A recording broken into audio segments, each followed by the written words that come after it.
Então, quando estava prestes a se afastar daquela odiosa chama, percebeu um burburinho em meio aos vultos indefinidos e ouviu um som peculiar e inconfundível.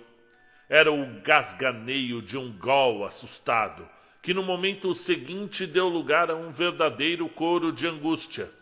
Escondido em meio às sombras das ruínas monstruosas, Carter deixou que a curiosidade vencesse o medo e avançou em vez de retroceder. Em um dado ponto, ao atravessar uma rua, arrastou-se sobre o próprio ventre como um verme. E em outro momento pôs-se de pé a fim de evitar qualquer barulho ao atravessar pilhas de mármore desabado. Porém, sempre logrou manter-se escondido, e em pouco tempo encontrou um lugar atrás de um pilar titânico, de onde poderia assistir toda a cena iluminada pelo matiz verde. Ao redor de uma horrenda fogueira alimentada pelos talos de fungos lunares, um fétido círculo de bestas lunares batráquias reunia-se na companhia de escravos humanoides. Alguns escravos aqueciam estranhas lanças nas chamas dardejantes e de tempos em tempos aplicavam as pontas incandescentes a 3 prisioneiros fortemente amarrados que se contorciam diante dos líderes do grupo. Observando a movimentação dos tentáculos, Carter viu que as criaturas lunares de focinho chato acompanhavam o espetáculo com enorme satisfação e foi tomado por um profundo horror quando reconheceu o gasganeio frenético e percebeu que os ghouls torturados eram o valoroso trio que o havia conduzido em segurança desde o abismo para depois sair do bosque encantado e encontrar Sarcomand e a passagem de acesso às profundezas onde viviam. O número das mal-cheirosas bestas lunares ao redor do fogo esverdeado era muito grande, e Carter soube que nada poderia fazer naquele instante para salvar os antigos aliados. Como os ghouls haviam sido capturados, Carter não saberia dizer, porém imaginou que aquelas blasfêmias cinzentas e batráquias tivessem ouvido as criaturas perguntarem sobre o caminho até Sarcomand, em Gilad Lane, e decidido impedir qualquer aproximação ao odioso platô de Leng e ao alto sacerdote que não deve ser descrito. Por um instante, Carter pensou no que fazer, e em seguida lembrou-se de que estava muito próximo ao portão que dava acesso ao reino negro dos Ghouls. Sem dúvida, a melhor alternativa seria esgueirar-se até a esplanada dos Leões Gêmeos e descer de uma vez até o abismo, onde não haveria de encontrar nenhum horror pior do que aqueles que habitavam a superfície e onde logo poderia encontrar outros ghouls ávidos por resgatar os semelhantes e talvez exterminar as bestas lunares da Galé Negra. Ocorreu-lhe que o portal, como outras passagens ao abismo, poderia ser guardado por revoadas dos noctétricos. Porém, naquele instante não temeu as criaturas sem rosto. Tinha descoberto que mantinham solenes tratados com os ghouls, e o ghoul, que tinha sido Pickman, havia-lhe ensinado a tartanhar uma senha compreendida pelos noctétricos. Então, Carter começou uma jornada silenciosa em meio às ruínas e aos poucos se aproximou da vasta esplanada central e dos leões alados. Era uma missão de alta periculosidade, mas as bestas lunares estavam ocupadas com o agradável passatempo e não ouviram os discretos barulhos que por 2 vezes o viajante produziu em meio às pedras espalhadas. Por fim, Carter chegou à esplanada e avançou em meio às árvores retorcidas e aos espinheiros que haviam crescido no local. Mais acima, os gigantescos leões assomavam terríveis em meio à cintilação mortiça das fosforescentes nuvens noturnas. Mas Carter persistiu, avançando com bravura, e se esgueirou para a direção em que os rostos miravam, sabendo que naquele lado encontraria a poderosa escuridão que as criaturas guardavam. A 3 metros de distância, as bestas de diorito permaneciam em uma imobilidade ameaçadora, no alto dos pedestais ciclópicos, cujas laterais eram repletas de terríveis baixos relevos. Entre os dois leões havia um pátio azulejado com um espaço central outrora demarcado por uma balaustrada de ônix. No meio desse espaço abria-se um poço, e Carter não tardou a perceber que de fato havia chegado ao abismo iante, cujos degraus bolorentos e encarquilhados desciam às criptas de Pesadelo. Horrendas são as lembranças daquela jornada no escuro, em que horas passaram enquanto Carter andava às cegas, dando voltas e mais voltas pelos degraus altos e escorregadios de uma interminável espiral descendente. Tão desgastados e estreitos eram os degraus, e tão escorregadios devido à gosma no interior da terra, que o explorador nunca sabia em que momento esperar uma súbita e apavorante queda, rumo aos abismos supremos. Da mesma forma, não sabia quando nem como os noctétricos guardiões poderiam atacar se de fato estivessem apostos naquela passagem primeva. Todo o ambiente estava empestado pelo odor sufocante dos mais profundos abismos, e Carter sentiu que o ar daquelas profundezas asfixiantes não era feito para os homens. Depois de algum tempo, o sentiu entorpecido e sonolento, e continuou a andar mais por força do instinto do que por uma vontade consciente, e não percebeu mudança alguma sequer quando parou de mover-se ao ser agarrado em silêncio por trás. Carter notou que estava voando a uma velocidade impressionante, quando cócegas malévolas indicaram que os borrachentos noctétricos haviam cumprido com o dever. Ao perceber que estava nas garras frias e úmidas daqueles voadores sem rosto, Carter lembrou-se da senha dos Gauls e a tartanhou o mais alto que podia em meio ao vento e ao caos do voo. E por mais irracional que aquelas criaturas em geral sejam consideradas, o efeito foi instantâneo, pois as cócegas cessaram de repente, e os noctétricos apressaram-se em pôr o refém em uma posição mais confortável. Com o ânimo renovado, Carter aventurou-se a oferecer explicações, falando sobre a captura e a tortura dos 3 Gauls aprisionados pelas bestas lunares e sobre a necessidade de reunir um grupo a fim de resgatá-los. Os noctétricos, embora não falassem, pareceram compreender o que dizia e começaram a voar com mais pressa e determinação. De repente as trevas deram vez ao crepúsculo cinzento da terra interior, onde se descortinava um pouco mais adiante uma das planícies estéreis, onde os Gauls adoram se agachar e roer. Lápides e fragmentos ósseos espalhados indicavam a presença dos habitantes do lugar. E quando Carter emitiu um sonoro gasganeio convocatório, 20 tocas despejaram os coriáceos moradores de aspecto canino para a superfície. Os noctétricos fizeram um voo rasante e largaram o passageiro em pé, e a seguir afastaram-se um pouco e agacharam-se em um semicírculo no chão, enquanto os Gauls davam boas-vindas ao recém-chegado. Carter tatanhou a mensagem às pressas, e nos termos mais explícitos possíveis a toda a grotesca companhia, e no mesmo instante, 4 Gauls desapareceram em tocas diferentes, a fim de dar a notícia aos outros e reunir todas as tropas disponíveis para o resgate.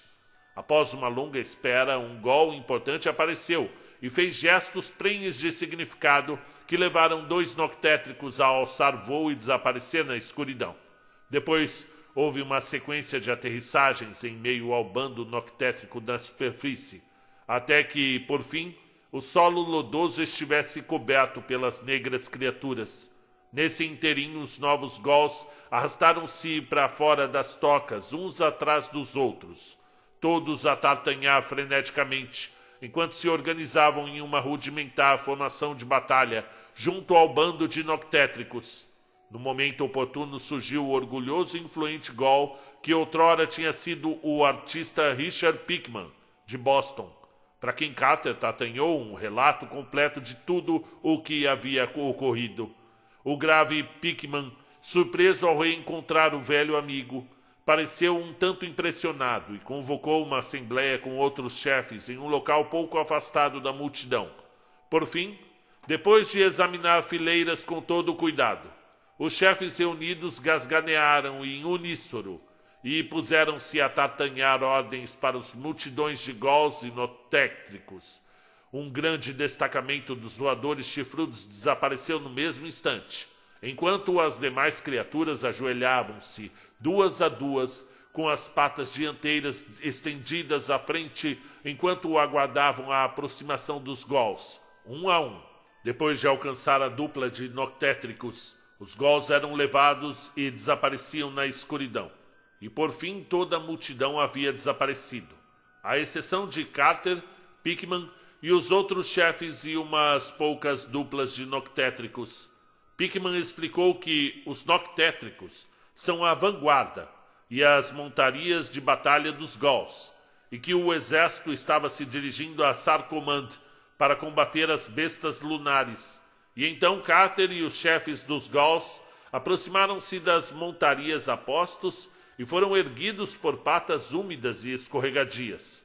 Mais um instante e tudo estava rodopiando em meio ao vento e à escuridão. Para cima, cada vez mais alto, até o portão dos leões alados e as ruínas da primordial Sarcomante. Quando, passado um longo intervalo, Carter tornou a ver a luz mortiça no céu noturno de Sarcomante, vislumbrou a grande esplanada central repleta de Gauls e Noctétricos prontos para o combate. Não havia dúvidas de que o dia estava próximo, mas o exército era tão poderoso que não seria necessário contar com a vantagem de um ataque surpresa. O clarão esverdeado próximo ao cais ainda cintilava, embora a ausência dos gasganeios dos Gauls indicasse que a tortura dos prisioneiros por hora havia acabado. Enquanto tartanhavam instruções a meia voz para as montarias e para os Noctétricos, sem moradores que seguiam à frente, os Gauls ergueram-se em colunas rumorosas e avançaram pelas ruínas desoladas em direção ao fogo maligno. Carter estava ao lado de Pickman na primeira fileira dos Gauls, e ao se aproximar do repulsivo acampamento percebeu que as bestas lunares estavam completamente despreparadas. Os 3 prisioneiros jaziam amarrados e inertes ao pé do fogo, enquanto os captores batráquios esparramavam-se ao redor, vencidos pelo sono. Os escravos humanoides também estavam adormecidos. Até mesmo as sentinelas negligenciavam um dever que, naquele reino, devia ter parecido meramente perfunctório. A investida final dos Noctétricos e dos Gauls que os montavam foi muito repentina, e as cinzentas blasfêmias batráquias e os escravos humanoides foram todos capturados por um grupo de Noctétricos sem que um único som fosse ouvido. As bestas lunares, claro, eram mudas, porém, mesmo os escravos tiveram pouca chance de gritar antes que patas borrachentas obrigassem-nos ao silêncio. Terríveis foram os espasmos daquelas aberrações gelatinosas quando os Noctétricos agarraram-nas. Porém, nada podia contra a força daquelas negras garras prênseis. Quando uma besta lunar agitava-se com excessiva violência, os Noctétricos agarravam um dos frementes tentáculos cor-de-rosa e davam-lhe um forte puxão, que parecia doer a ponto de fazer com que a vítima parasse de se debater. Carter estava preparado para testemunhar uma carnificina, mas descobriu que os Gauls tinham planos muito mais sutis. Tatanharam ordens simples aos Noctétricos que se ocupavam dos reféns e deixaram o resto a cargo do instinto.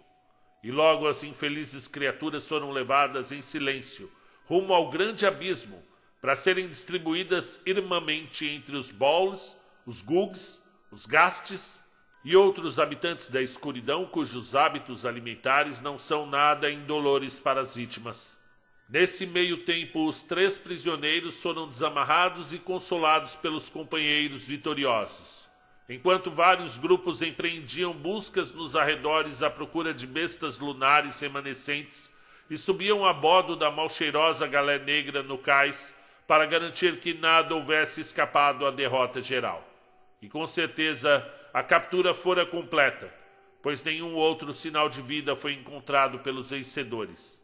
Carter, ansioso por preservar uma via de acesso ao restante das terras oníricas, insistiu em que não afundassem o navio ancorado. Uma solicitação prontamente atendida como um gesto de gratidão pela denúncia dos suplícios impostos ao trio de prisioneiros. No navio foram encontrados estranhos objetos e enfeites, alguns dos quais Carter lançou no mesmo instante ao mar. Ghouls e noctétricos dividiram-se em grupos separados, e os primeiros começaram a questionar os reféns acerca dos acontecimentos passados. Tudo indicava que os três houvessem acatado as instruções de Carter e seguido desde o Bosque Encantado até de Lat Lane, passando por Nir e pelo Sky, roubando vestes humanas em uma fazenda solitária e imitando da melhor forma possível a maneira de caminhar dos homens. Nas tavernas de Lat Lane, os rostos e modos grotescos das criaturas deram aso a inúmeros comentários. O trio continuou a fazer perguntas sobre o caminho a Sarkomand, até que um velho viajante os esclarecesse, e assim descobriram que apenas um navio com destino a Lelac Lane serviria nesse propósito e decidiram aguardar pacientemente uma embarcação. Porém, sem dúvida, os espiões malignos haviam denunciado aquelas presenças, pois dentro de pouco tempo um navio negro aportou, e os mercadores de rubis com bocas largas convidaram os Ghouls para beber em uma taverna. Vinho foi servido de uma daquelas sinistras garrafas entalhadas em um único rubi, e dentro de pouco tempo os Ghouls viram-se aprisionados no navio negro, como antes sucedera a Carter.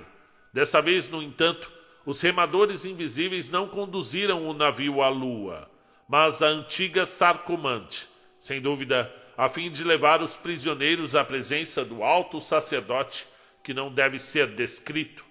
Ao singrar as águas do mar boreal, o navio deteve-se na rocha escarpada que instilava medo nos marinheiros de Inganok, onde os Ghouls viram pela primeira vez os verdadeiros mestres da embarcação, e apesar dos próprios hábitos insalubres, ficaram nauseados com aqueles extremos de informalidade maligna e odor repugnante. Lá também descobriram os inomináveis passatempos da guarnição de criaturas batráquias, passatempos responsáveis pelos uivos que os homens temem. Depois veio o desembarque em meio às ruínas de Sarkomand e o início das torturas, cujo prosseguimento foi impedido pelo resgate.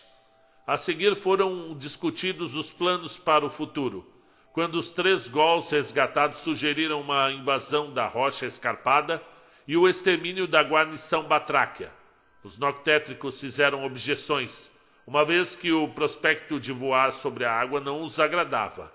A maioria dos Ghouls foi a favor do plano, mas não sabia como implementá-lo sem a ajuda dos noctétricos alados. Nesse ponto, Carter, ao ver que os Ghouls não poderiam navegar a galé ancorada, ofereceu-se para ensiná-los a usar as grandes ordens dos remos, e a proposta foi aceita de imediato. Um dia cinzento havia raiado, e sob o plúmbeo céu boreal, um seleto destacamento de Ghouls adentrou o abjeto navio e postou-se nos bancos dos remadores. Carter descobriu que as criaturas aprendiam depressa, e antes que a noite caísse, arriscou vários percursos experimentais nos arredores do porto. No entanto, apenas depois de 3 dias julgou que seria prudente lançar-se à viagem da conquista, com os remadores treinados e os noctétricos postados em segurança no castelo de proa. O grupo enfim zarpou enquanto Pickman e os outros chefes reuniam-se no convés para discutir o método de aproximação e ataque. Na primeira noite, os uivos vindos do escolho fizeram-se ouvir. O timbre fez com que a tripulação da galé tremesse aos olhos vistos.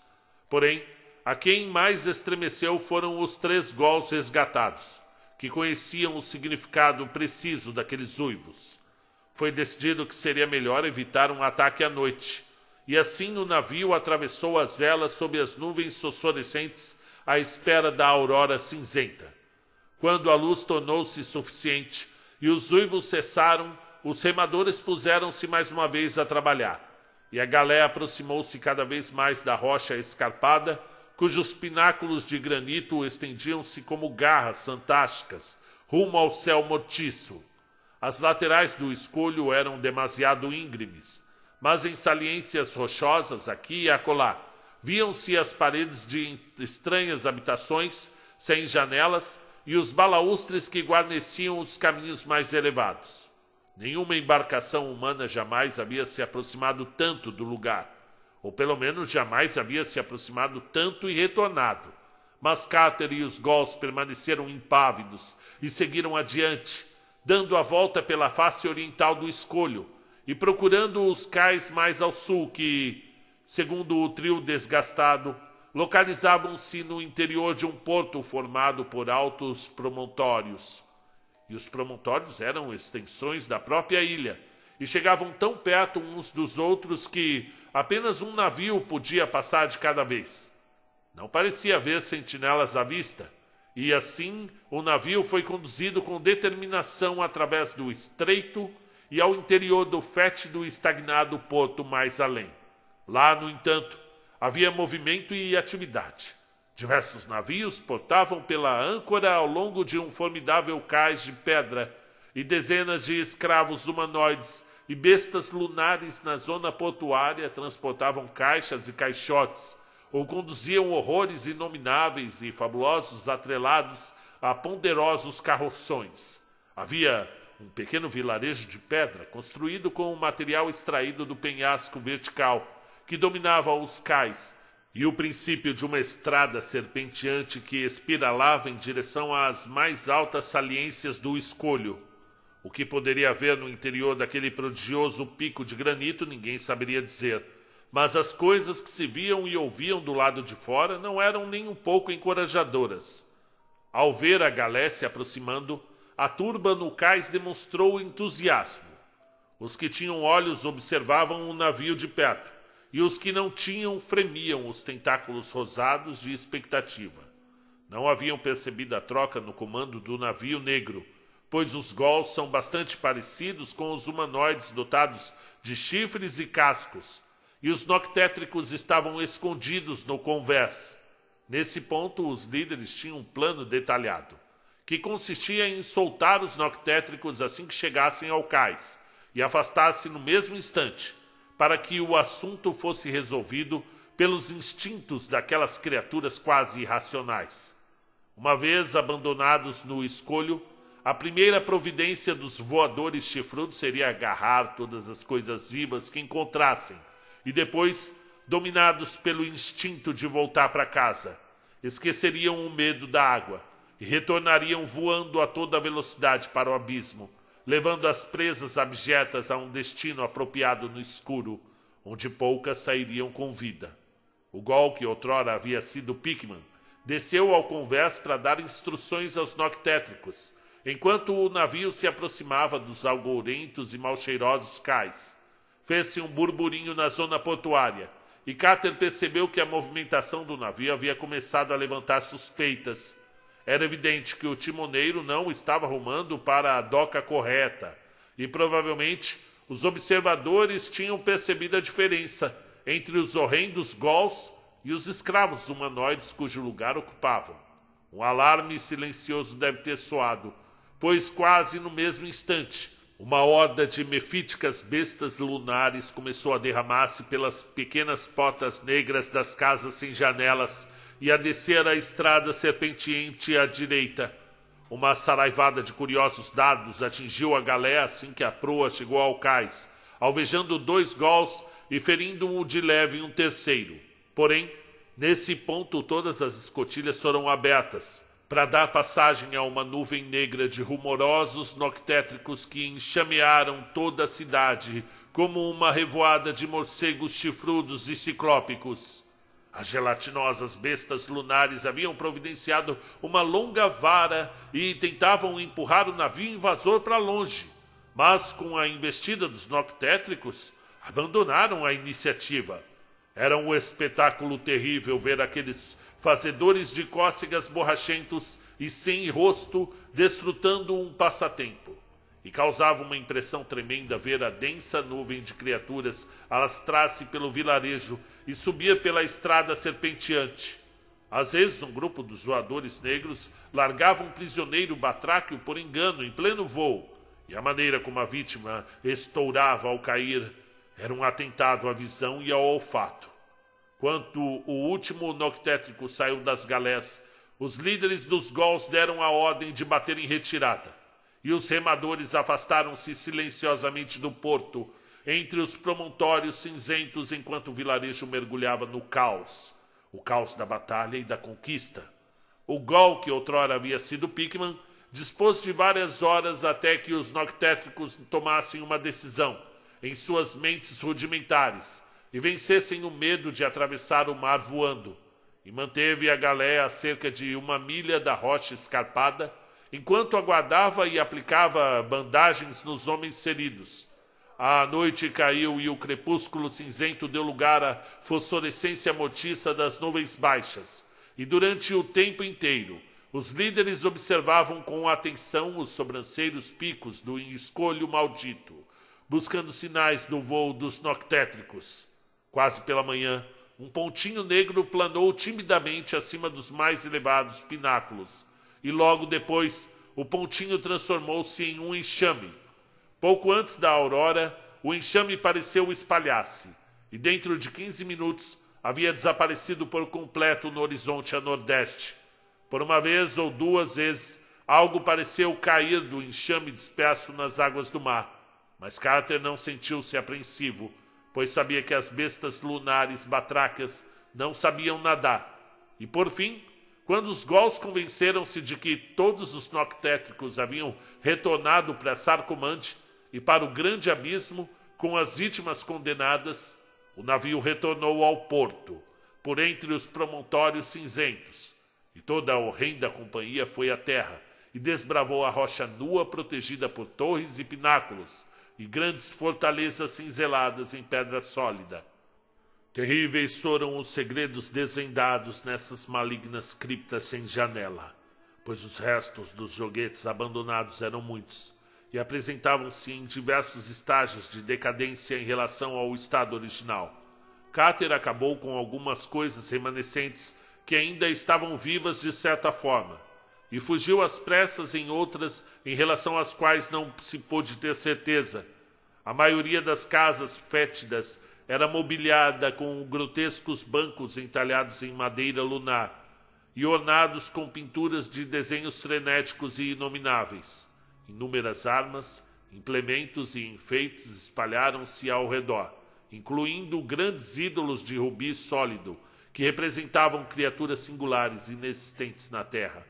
Essas últimas, apesar do material de que eram feitas, não despertavam nenhuma vontade de posse ou de exame prolongado, e Carter deu-se ao trabalho de reduzir 5 exemplares a estilhaços com um martelo.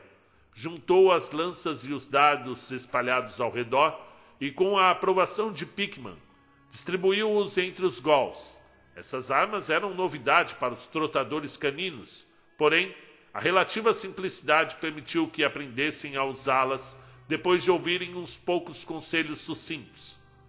As regiões superiores do escolho abrigavam mais templos do que as residências, e em diversas câmaras foram encontrados terríveis altares entalhados e fontes com máculas duvidosas e templos para a adoração de coisas mais monstruosas do que os deuses suaves do alto de Kadá. Nos fundos do grande templo estendia-se uma passagem negra e baixa, por onde Carter seguiu rumo ao interior da rocha de achote em punho, até chegar a um saguão abobadado de enormes proporções, com arcadas recobertas por entalhes demoníacos, e em cujo centro escancarava-se um fétido poço sem fundo, como aquele no horrendo monastério de Leng, onde sozinho medita o alto sacerdote que não deve ser descrito. Na distante extremidade ensombrecida, para além do poço objeto, imaginou ter visto uma estranha porta lavrada em bronze, mas por alguma razão sentiu um pavor indescritível ao pensar em abri-la ou mesmo em se aproximar dela, e voltou às pressas pela galeria a fim de encontrar os repugnantes aliados que cambaleavam ao redor com uma tranquilidade e um abandono que mal conseguia sentir. Os Gauls tinham assistido ao passatempo inconcluso das bestas lunares e dele extraído todo o proveito que podiam. Também haviam encontrado um barril do forte vinho lunar, que estava sendo levado até o cais para o transporte e mais tarde para o posterior uso em negociações diplomáticas. Embora os 3 prisioneiros resgatados, ao lembrarem do efeito que o vinho teve em Gillard Lane, houvessem pedido aos demais Gauls na companhia que não o degustassem. Havia rubis lunares brutos e lapidados em grande quantidade, em uma das arcadas próximas à água. Mas quando os Gauls descobriram que não eram comestíveis, perderam todo o interesse pelo achado. Carter não tentou levá-los consigo, pois sabia coisas demais a respeito dos seres que os haviam minado. De repente ouviu-se o gasganeio entusiasmado de todas as sentinelas no cais, e todos os repugnantes Gauls necrófagos pararam o que estavam fazendo para olhar em direção ao oceano e reunir-se na zona portuária. Em meio aos promontórios cinzentos, uma outra galé negra aproximou-se a grande velocidade, e dentro de poucos instantes, os humanoides no convés perceberiam a invasão do vilarejo e soariam o alarme para as coisas monstruosas que se escondiam sob o convés. Por sobre os Gauls ainda empunhavam as lanças e dardos que Carter havia distribuído, e a um comando do viajante, corroborado pelo ser que outrora havia sido Pickman, organizaram uma fileira pronta para abater-se em combate e impedir que o navio aportasse. Logo, uma intensa movimentação no navio revelou que haviam descoberto a recente mudança no estado de coisas, e a parada imediata da embarcação demonstrou que a superioridade numérica dos Gauls fora percebida e levada em conta. Passado um momento de hesitação, os recém-chegados deram meia volta em silêncio e deixaram os promontórios cinzentos para trás. Mas nem por um instante os Gauls imaginaram que o conflito seria evitado, ou a galé negra buscaria reforços, ou a tripulação tentaria aportar em outro ponto da ilha. E assim, um grupo de batedores foi enviado ao pináculo para ver qual seria o curso do inimigo. Dentro de poucos momentos, um Gaul arquejante retornou com notícias de que as bestas lunares e os escravos humanoides estavam desembarcando junto ao mais oriental dos escarpados promontórios, cinzentos e subindo por caminhos e saliências rochosas que até um cabrito teria dificuldade para galgar em segurança. Quase no mesmo instante, a galé tornou a ser avistada no estreito, mas apenas por um relance fugaz. E então, passados alguns momentos, o segundo mensageiro arquejante chegou para dizer que mais um grupo tinha desembarcado em outro promontório e que ambos eram bem mais numerosos do que o tamanho da galé permitiria supor. O navio, que se deslocava com lentidão devido ao número reduzido de remadores, logo surgiu em meio aos penhascos e atravessou as velas naquele porto fétido como que para assistir à escaramuça iminente e manter-se a postos em caso de necessidade. A essa altura, Carter e Pickman haviam dividido os Gauls em 3 grupos. 2 que iriam ao encontro das colunas de invasores e um que permaneceria no vilarejo. Os primeiros 2 não tardaram a escalar as rochas nas respectivas direções, enquanto o terceiro foi subdividido em um grupo terrestre e um grupo marítimo. O grupo marítimo, comandado por Carter, subiu a bordo do navio ancorado e remou ao encontro da subtripulada galé dos recém-chegados. E em seguida, essa última embarcação recuou pelo estreito e voltou para o alto mar. Carter preferiu não iniciar uma perseguição, pois sabia que seria mais necessário nos arredores do vilarejo. Nesse meio tempo, os terríveis destacamentos de bestas lunares e humanoides tinham se arrastado até o alto dos promontórios. E naquele instante projetavam silhuetas horrendas em ambos os lados do escolho, com o crepúsculo cinzento ao fundo. As estridentes flautas infernais dos invasores haviam começado a soar, e o efeito geral daquelas procissões híbridas e semimorfas era tão nauseante quanto o odor exalado pelos batráquios horrores lunares. Logo, os 2 grupos de Gauls reapareceram e juntaram-se à silhueta do panorama. Dardos começaram a voar de ambos os lados, e os gasganeios cada vez mais altos dos Gauls, somados aos uivos bestiais dos humanoides, Aos poucos se juntaram aos lamentos das flautas para culminar em um frenético e indescritível caos em cacofonia demoníaca. De vez em quando os corpos despencavam das estreitas criptas dos promontórios rumo ao mar ou ao porto, sendo esse último caso tragados às pressas por certos predadores submarinos, cuja presença era indicada apenas por borbulhas prodigiosas. E por meia hora, a dupla batalha acirrou-se nas alturas, até que os invasores fossem completamente aniquilados no promontório a oeste. A leste, no entanto, onde o líder das bestas lunares parecia estar presente, os Gauls não se saíram tão bem, e aos poucos retrocederam até as encostas do pináculo. Pickman havia mandado reforços dessa frente de batalha para o grupo que estava no vilarejo, e esses reforços foram de grande ajuda nos primeiros estágios do combate. E então, quando a batalha ao ocidente se encerrou, os sobreviventes vitoriosos apressaram-se em ajudar os colegas em apuros, virando a maré e obrigando os invasores a voltar pela estreita crista do promontório.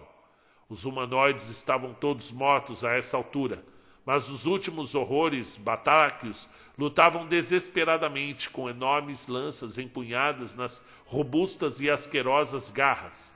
Os dardos já quase haviam chegado ao fim, e a luta transformou-se em um combate mano a mano, contra os poucos lanceiros que puderam se reunir na estreita crista.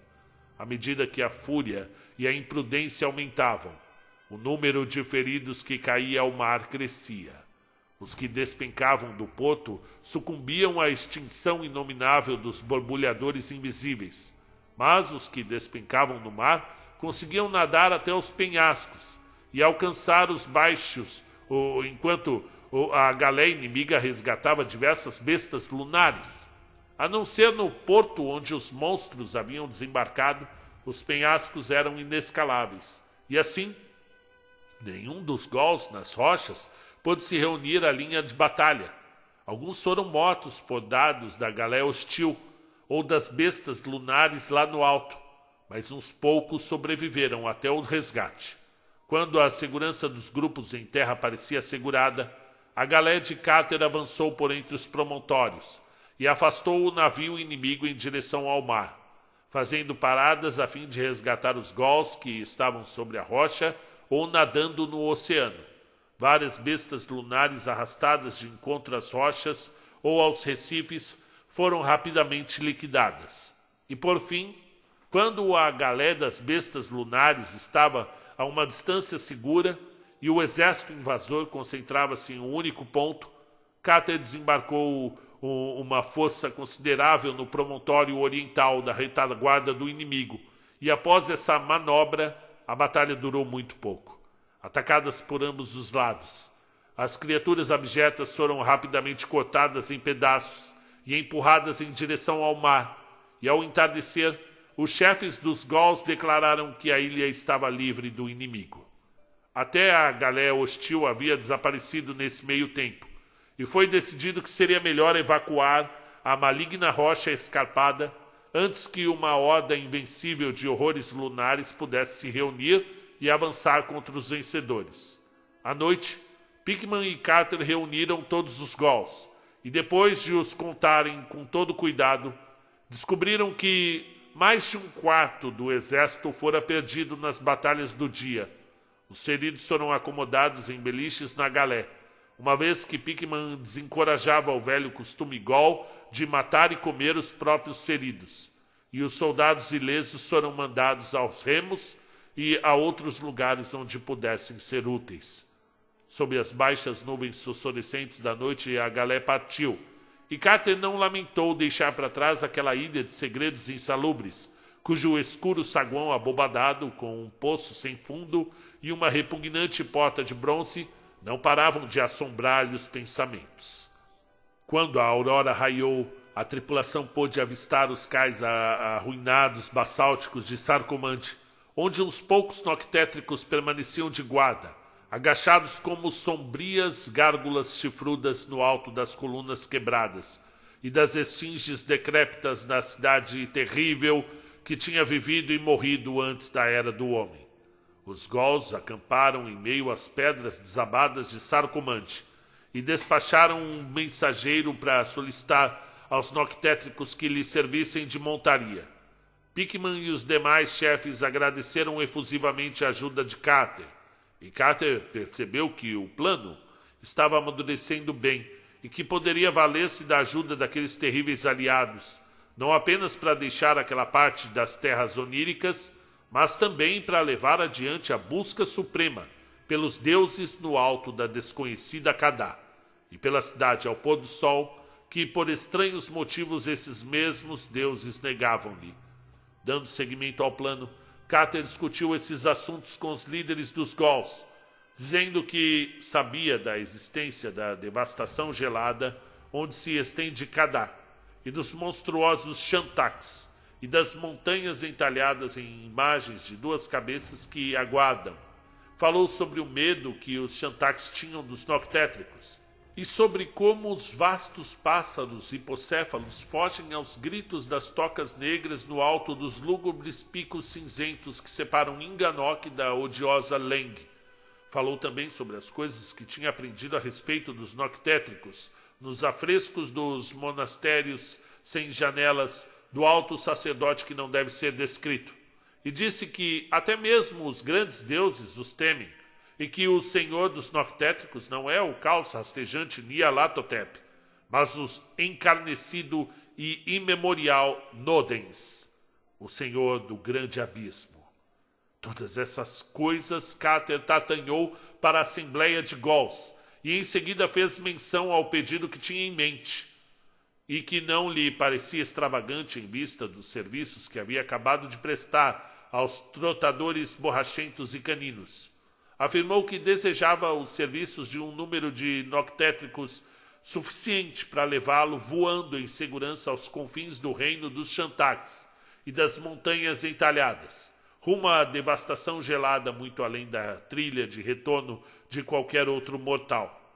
Desejava voar até o castelo de Ônix, no alto da desconhecida Kadá, na devastação gelada, para suplicar aos grandes deuses pela cidade ao pôr do sol que lhe era negada. E tinha certeza de que, bem, os Noctétricos poderiam levá-lo até lá sem nenhum problema, pairando acima dos perigos da planície e sobrevoando as horrendas cabeças duplas das montanhas entalhadas como sentinelas que permanecem eternamente agachadas no crepúsculo cinzento. As criaturas chifrudas e sem rosto não poderiam temer nenhuma entidade terrena, uma vez que eram temidas pelos próprios grandes deuses. E mesmo que coisas inesperadas viessem dos outros deuses, que são propensos a supervisionar os assuntos dos deuses suaves da terra, os Noctétricos não teriam o que temer, pois os infernos siderais são indiferentes para voadores silenciosos e escorregadios que não servem a Nyarlathotep, mas curvam-se diante do poderoso e arcaico Nodens. Uma revoada de 10 ou 15 Noctétricos tartanhou Carter, com certeza seria suficiente para manter qualquer número de Shantax à distância, embora talvez fosse melhor ter Gols no grupo a fim de manejar as criaturas, uma vez que os hábitos dos Noctétricos eram mais conhecidos pelos Gols do que pelos homens. Um grupo poderia aterrissar em um local conveniente, além de quaisquer muros que pudessem circundar a fabulosa cidadela de Ônix, e lá ficar à espreita de um sinal enquanto se aventurava ao interior do castelo para fazer orações aos deuses da terra. Se os Gols quisessem acompanhá-lo à sala do trono dos grandes deuses, Carter ficaria muito agradecido, pois essa presença haveria de conferir mais peso e mais importância à súplica. Mesmo assim, não insistiria em relação a esse assunto e desejava simplesmente o transporte de ida e volta até o castelo no alto da desconhecida Kadá. A jornada final seria ou a maravilhosa cidade ao pôr do sol, caso os deuses se mostrassem favoráveis, ou de volta ao portão do sono profundo no bosque encantado, caso as preces não dessem frutos. Enquanto Carter falava, todos os Gols escutavam com profunda atenção, e passados alguns instantes o céu se obscureceu com a revoada dos noctétricos convocados pelos mensageiros. Os horrores alados dispuseram-se em semicírculo ao redor do exército de Gauls, esperando respeitosamente enquanto os chefes caninos avaliavam o pedido do viajante terreno. O Gaul, que outrora havia sido Pickman, tatanhou em tom grave com os semelhantes, e no fim Cater recebeu mais do que havia esperado a princípio. Assim como tinha ajudado os Gauls a derrotar as bestas lunares, os Gauls haveriam de ajudá-lo na ousada viagem a reinos de onde ninguém jamais tinha retornado, e colocariam à disposição não apenas alguns dos noctétricos aliados, mas todo o exército reunido, com Gauls veteranos e noctétricos recém-chegados, à exceção de uma pequena guarnição que cuidaria da galé negra capturada e dos espólios recolhidos naquela rocha escarpada em alto mar. Dispuseram-se a rasgar os ares no momento em que Cater escolhesse, e em Cadá, um grupo de Gauls poderia acompanhá-lo durante a petição perante os deuses terrestres no castelo de Ônix. E movido por uma gratitude e uma satisfação para além das palavras, Cater começou a traçar os planos para a audaciosa viagem com os líderes dos Gauls. Foi decidido que o exército voaria a uma grande altitude por cima da horrenda Leng com o monastério inominável e os malignos vilarejos de pedra, parando apenas nos vastos picos cinzentos a fim de confabular com os noctétricos que assustavam os Shantax, cujas galerias atravessavam aqueles pináculos longínquos. E então, dependendo dos conselhos que recebessem dessas criaturas, decidiriam o percurso final, ou chegariam a Cadá pelo deserto de montanhas entalhadas a norte de Inganok, ou pelas terras mais ao norte da repulsiva Leng. Por mais caninos e desalmados que fossem, os Gauls e os noctétricos não temiam as revelações daqueles desertos inexplorados. Tampouco sentiam desencorajados pelo espanto causado por Cadá, que se erguia solitária, com o misterioso castelo de Ônix. E por volta do meio-dia, os Gauls e os noctétricos preparavam-se para alcançar voo, e cada Gaul escolheu um par de montarias chifrudas para carregá-lo. Cater assumiu um lugar próximo à dianteira de uma coluna ao lado de Pickman, e a linha de frente foi deixada a cargo de uma dupla fileira de noctétricos, que fazia às vezes de vanguarda. Quando o Pickman gasganeou, todo o chocante exército ergueu-se, em uma nuvem digna de um pesadelo acima das colunas quebradas e das esfinges decrépitas da primordial Sarcomante, cada vez mais alto, até que o enorme penhasco de basalto atrás do vilarejo fosse transposto e o frio e estéril platô de Leng se descortinasse mais adiante. A hoste negra subiu ainda mais alto, até que o platô se tornasse pequeno lá embaixo, e à medida que avançavam rumo ao norte por aquele platô de horror açoitado pelo vento, Cater mais uma vez vislumbrou com o calafrio o círculo de rústicos monólitos e atarracadas construções sem janelas que abrigavam a pavorosa blasfêmia de máscara de seda de cujas garras havia escapado por um tris. Dessa vez o exército não reduziu a altitude ao passar como uma revoada de morcegos sobre o panorama estéril, deixando para trás os tênues fogos dos insalubres vilarejos de pedra, sem deter-se para examinar os humanoides dotados de chifres e cascos, que dançavam e cantavam por toda a eternidade. Em dado momento avistaram um pássaro Shantak, que fazia um voo rasante sobre a planície. Mas quando viu o exército que se aproximava, o Shantak gritou e fugiu para o norte em um pânico grotesco. E ao entardecer, o exército chegou aos escarpados picos cinzentos que formam a barreira de Inganok e planou acima das estranhas cavernas próximas aos cumes que tanto pavor haviam inspirado nos Shantaks. A um gasganeio insistente dos líderes Gauls, um enxame de negros voadores chifrudos saiu de cada uma das altaneiras tocas, e nesse momento os Gauls e os noctétricos do grupo enfim confabularam, valendo-se de feios gestos. Logo tornou-se claro que o melhor curso a seguir seria pela devastação gelada ao norte de Inganok, pois as regiões mais setentrionais de Leng são repletas de armadilhas invisíveis que desagradam até mesmo aos Norctétricos. Pois, bem,